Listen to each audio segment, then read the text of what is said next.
Something doesn't make sense about Jade Cargill's return at the Elimination Chamber. In this video, I'm going to pinpoint what that is, because I think that there's a gigantic hole that needs to be discussed, that needs to be addressed, that needs to have a focus point on. Now, look, Jade Cargill, she's been off television since mid-November. They did this mystery attacker angle. Very, very weird. They did not explain it very well. There was no reports that she was injured leading up to it. There was no indication that she was taking time off. There was no reports that she was injured. All of a sudden, she's laid out in the back of a parking lot. She's been off television. They teased it could have been Liv Morgan and Raquel Rodriguez. They've teased that it was Naomi, since she literally has been around Bianca Belair and Jade Cargill since Jade Cargill arrived at WWE. She took Jade Cargill's place as the women's champion, women's tag team champion with Bianca Belair. And so fast forward, Elimination Chamber, it opens the show. Liv Morgan, Naomi, they're about to square up. They're about to go at it. And then Jade Cargill's music hits. Jade Cargill makes a beeline down to the ring, and she goes right for the squared circle. Liv Morgan is selling it beautifully. Oh my gosh, she's going to come after her. Jade's going to smash Liv. It's going to be epic. But no, Jade goes after Naomi. She lays out Naomi. She cost Naomi a shot to go to WrestleMania and challenge Rhea Ripley for the women's world title. She gets her ultimate revenge. She's escorted away from the ringside area. Naomi's put up on a stretcher. She's out of the match. She's going to the backstage area, and she's going to go to the hospital. That's what they did with this angle. And it was masterful, because there was so much unknown leading up to this moment. You had a situation in which it was initially reported, okay, Jade Cargill, she's out with an injury. She's going to be out for at least 3 months. And then PW Insider reports, well, no, she's not actually injured. It's just part of an angle, and she's taken off for vacation. And that didn't line up for me. She was at the Performance Center for like a month and a half training. Never told why she was there, but regardless. Fast forward, Elimination Chamber, she returns. This is where things pick up, y'all. Hang tight. So Triple H is speaking with the media at the post-event press conference. He's talking about it, and he's saying something weird, something that doesn't make sense. And this is what he had to say. I know sometimes that seemed like an odd build or an odd storytelling, the way it all went down over time. Sometimes it is very difficult to do. It is very difficult to tell a story when you don't know the outcome that you have in front of you yet. Is she going to be back? Is she going to be back soon or really long? We don't have any answers. Each week, you're kind of kicking the can down the road a little bit to see where you get. Luckily, she was able to come back when she did right now. We were able to get to that place we did tonight. I thought it was an incredible moment. So happy for her to be able to come back and do that. Excited to see where that leads with her and Naomi. Okay, first of all, that to me confirms that Jade Cargill was out with an injury, right? Like, you don't know when she's coming back. You're continuously kicking it down the road. That's weird. That's just weird to me. You should know where the story is going. You should know, ideally, when she's returning, right?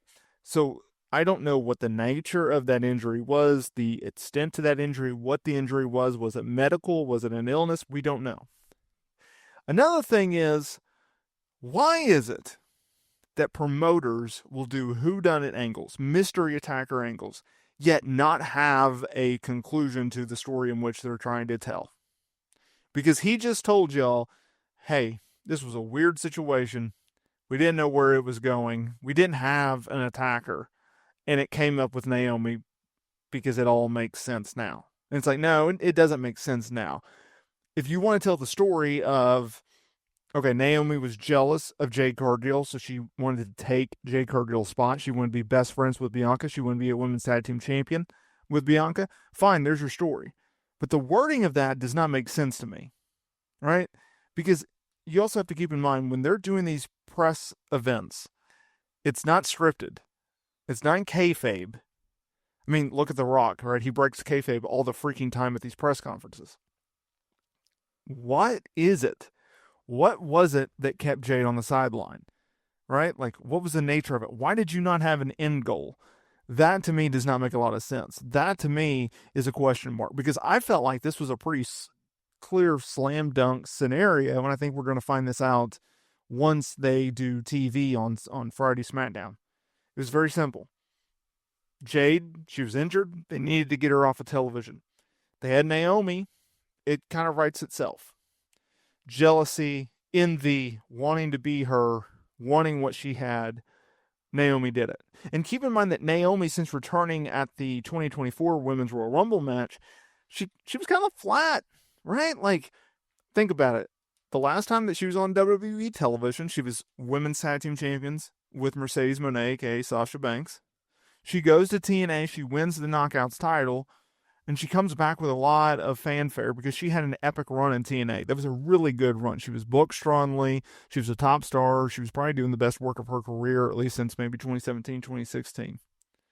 Right? Like, it was pretty good.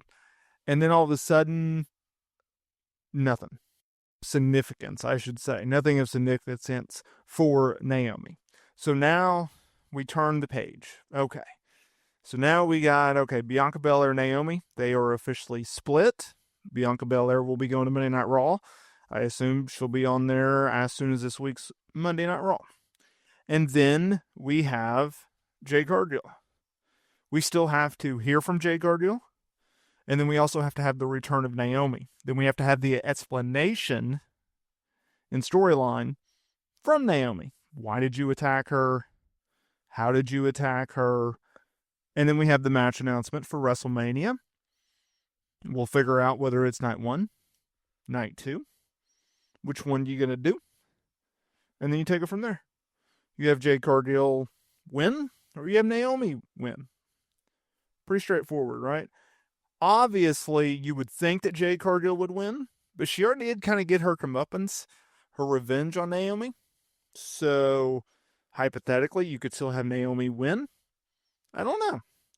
But if I'm booking it, I'm keeping Jade Cargill strong. I'm having her beat Naomi. And then they move on coming out of Mania. And Jade Cargill, she's a single star.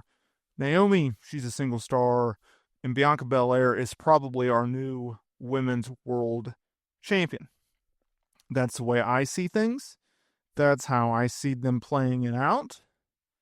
Let me know down in the comments there below. How do you see this playing out? Will Jade Cargill go over? Will Naomi go over? Will Bianca Belair win the Women's World title from Rhea Ripley? A lot of interesting booking decisions to be made. A lot of intrigue. So I'm pumped for WrestleMania season. I'm pumped for this event. And I'm pumped to see where they go with Jade Cargill, Naomi, this feud heading into WrestleMania, y'all. So pumped. Let's go.